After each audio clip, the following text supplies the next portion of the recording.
আল্লাহ তাআলা পবিত্র কোরআন আয়াত নাযিল করেছেন, وأنذر عشيرتك الأقربين। আল্লাহ রাব্বুল আলামিন রাসূল আকরাম মুহাম্মদুর রাসূলুল্লাহ সাল্লাল্লাহু আলাইহি ওয়াসাল্লামকে বলেন, আনযির আশীরাতাকাল আকরাবিন।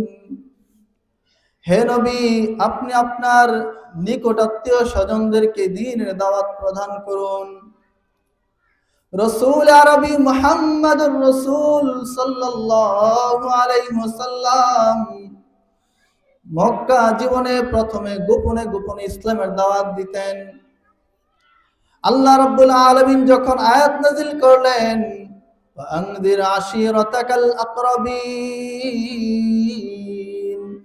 ও নবী, ও আমার হাবিব, আপনি আপনার নিকটাত্মীয়দেরকে দ্বীনের পথে দাওয়াত দেন। এই আয়াতের পরে আল্লাহর হাবিব সাল্লাল্লাহু আলাইহি ওয়াসাল্লাম পাহাড়ের মধ্যে গিয়া রাসূল আরবি সাল্লাল্লাহু আলাইহি ওয়াসাল্লামের সমস্ত গোত্রবাসীদেরকে ডাকলেন, ইয়া সাহিবা, হে আমার গোত্রের অধিবাসীরা, তোমরা আমার নিকট আসো। আরব কালের মধ্যে একটা তাদের প্রচলন ছিল, পাহাড়ের মধ্যে উঠে যখন কেউ তাদেরকে আহ্বান করত, সবাই মনে করত মনে হয় কোন একটা বিপদ সম্পর্কে সতর্ক বার্তা দিবে। এই জন্য রাসূল সাল্লাল্লাহু আলাইহি ওয়াসাল্লামের ডাকে সমস্ত কুরাইশবাসীরা একত্রিত হয়ে গেল। রাসূল আকরাম সাল্লাল্লাহু আলাইহি ওয়াসাল্লাম তাদের সবাইকে উদ্দেশ্য করে বললেন, হে আমার গোত্রের অধিবাসী, হে কুরাইশ বংশের লোক, আমি যদি এখন তোমাদেরকে বলি পাহাড়ের পাদদেশ থেকে শত্রু বাহিনী, একটা বিরাট সশস্ত্র বাহিনী তোমাদেরকে আক্রমণ করার জন্য আসতেছে, তোমরা আমার এই কথা বিশ্বাস করবা কি করবা না? কুরাইশ গোত্রের সবাই বলল, মুহাম্মদ, আমরা তোমাকে ছোট কাল থেকে দেখতেছি, জীবনে কোনোদিন কোনো মিথ্যা কথা বলো নাই, কখনো আমানতের খেয়ানত করো নাই, কখনো কোনো মানুষের ধন সম্পদ তুমি আত্মসাৎ করো নাই। এই জন্য তুমি যদি বলো তোমার কথা আমরা অবশ্যই অবশ্যই বিশ্বাস করব। এই কথা বলার পরে আল্লাহর হাবিব সাল্লাল্লাহু আলাইহি ওয়াসাল্লাম বলেন, ওই আমার গোত্রবাসী, ওই কুরাইশবাসী, আমি তোমাদেরকে সতর্ক করছি এমন এক ভয়াবহ দিনের, যেই দিন সম্পর্কে, শিরিক বেদাত সম্পর্কে, যেই শিরিক বেদাত করলে পরকালের মধ্যে তোমাদেরকে বিরাট অগ্নিকুণ্ডের মধ্যে নিক্ষেপ করা হবে। এই কথা বলার পরে কুরাইশ বংশের যত লিডার আছে সবার মেজাজ পুরা চড়া হয়ে গেছে। এতক্ষণ তো ভালোই ছিল, যেই মাত্র তাদের শিরিক বেদাতকে আল্লাহ রাসূল সাল্লাল্লাহু আলাইহি ওয়াসাল্লাম নিষেধ করে দিলেন, শিরিক বেদাত থেকে যখন আল্লাহর হাবিব সাল্লাল্লাহু আলাইহি ওয়াসাল্লাম সতর্ক করতে লাগলেন, তাদের মাথা গরম হয়ে গেল। রাসূল আকরাম সাল্লাল্লাহু আলাইহি ওয়াসাল্লামের আপন চাচা আবু লাহাব, সে বলছে, তাব্বান লাকা ইয়া মুহাম্মদ আলিহাযা জামাতানা, হে মুহাম্মদ, তোমার জন্য ধ্বংস, এই কারণেই কি তুমি আমাদেরকে এখানে জমা করেছো, একত্রিত করেছো? দেখেন, আল্লাহর হাবিব সাল্লাল্লাহু আলাইহি ওয়াসাল্লাম উম্মতের প্রতি দয়া প্রদর্শন করেছেন। আল্লাহ তাআলার হুকুম পালন করতে গিয়ে উনার সমস্ত বংশবাসীদেরকে, গোত্রবাসীদেরকে দ্বীনের পথে দাওয়াত দিয়েছেন। আর এই জন্য রাসূল আরবি সাল্লাল্লাহু আলাইহি ওয়াসাল্লামের আপন চাচা আবু লাহাব কি বলছে, তাব্বান লাকা ইয়া মুহাম্মদ, হে মুহাম্মদ, তোমার জন্য ধ্বংস, নাউযুবিল্লাহ। এই যখন আবু লাহাব তাব্বান লাকা ইয়া মুহাম্মদ আলিহাযা জামাতানা, এই কথা যখন আবু লাহাব বলেছে, আল্লাহ তাআলা এই কথা সহ্য করতে পারেন নাই। আল্লাহর হাবিব সাল্লাল্লাহু আলাইহি ওয়াসাল্লামকে গালি দিয়েছে, তাব্বান লাকা ইয়া মুহাম্মদ, আল্লাহ তাআলা এটা সহ্য করবেন? আল্লাহ তাআলা এটা সহ্য করতে পারেন নাই। এই জন্য আল্লাহ তাআলা এই আবু লাহাবের ধ্বংসের ব্যাপারে একটা স্বতন্ত্র সূরা পবিত্র কোরআনে নাজিল করেছেন। এই সূরাটা হলো সূরা লাহাব। এই সূরার মধ্যে আল্লাহ তাআলা ইরশাদ করেন, বিসমিল্লাহির রহমানির রহিম, তাব্বাত ইয়াদা আবি লাহাবি ওয়া তাব। আল্লাহ তাআলা বলেন, ও আবু লাহাব, ওরে মালউন আবু লাহাব, তুই আমার সবচাইতে প্রিয় নবী, আখির নবী, আমার হাবিব সাল্লাল্লাহু আলাইহি ওয়াসাল্লামকে তুই গালি দিয়েছিস। আল্লাহ তাআলা বলেন, ধ্বংস তো মুহাম্মদ আরবি নয়, বরং ধ্বংস হবি তুই আবু লাহাব। আল্লাহ বলেন, তাব্বাত ইয়াদা আবি লাহাবি ওয়া তাব। আবু লাহাবের দুই হাত ধ্বংস। দুই হাত দ্বারা শুধু হাত উদ্দেশ্য নয়, বরং সারা শরীরই ধ্বংস। তাব্বাত ইয়াদা আবি লাহাবি ওয়া তাব।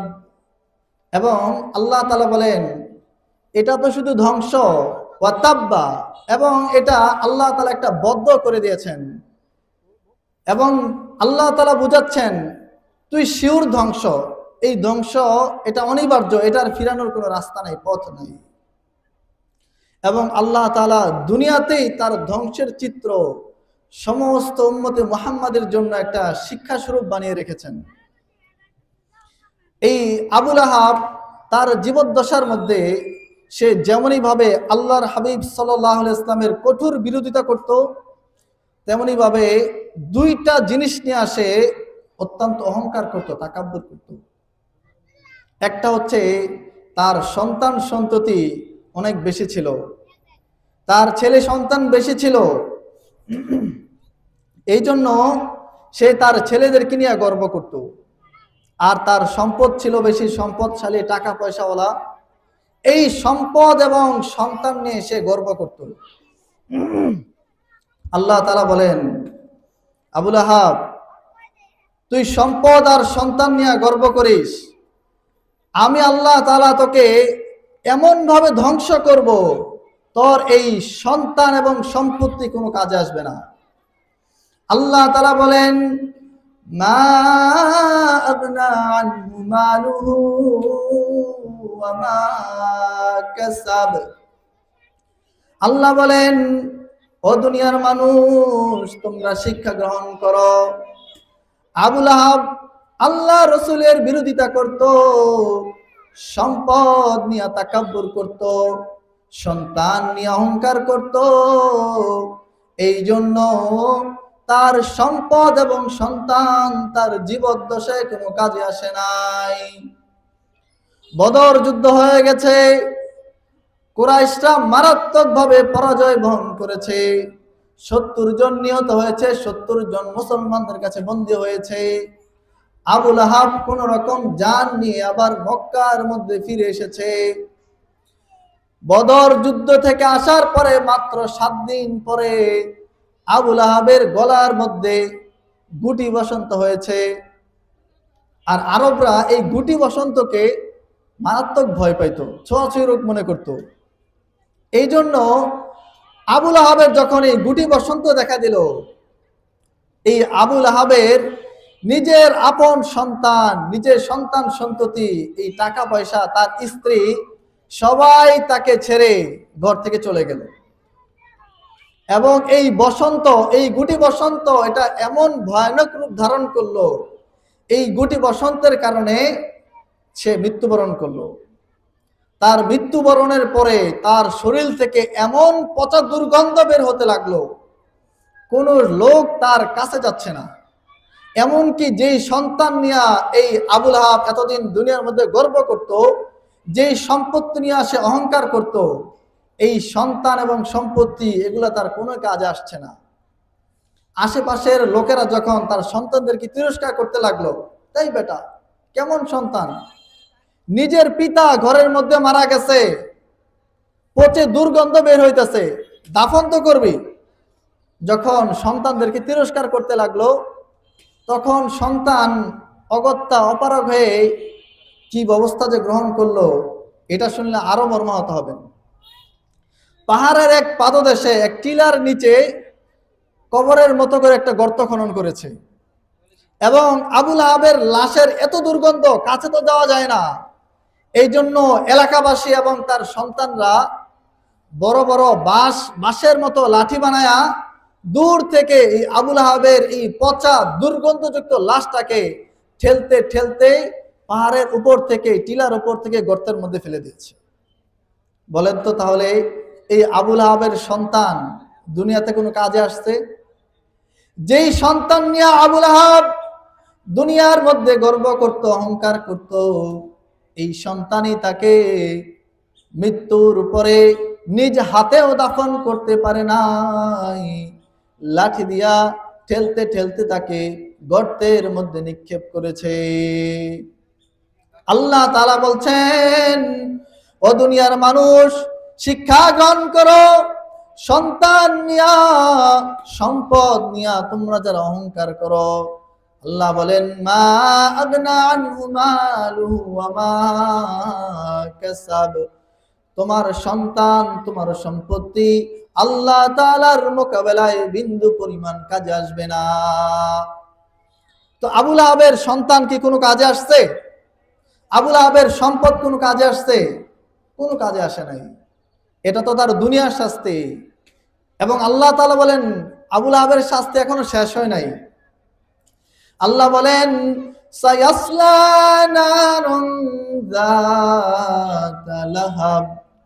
দুনিয়ার মধ্যে সে নিকৃষ্ট ভাবে দুনিয়া থেকে চলে গেল, তার সন্তানরা তাকে লাঠি দিয়া ঠেলতে ঠেলতে গর্তের মধ্যে নিক্ষেপ করে ফেললো। এটা তার দুনিয়াবী শাস্তি।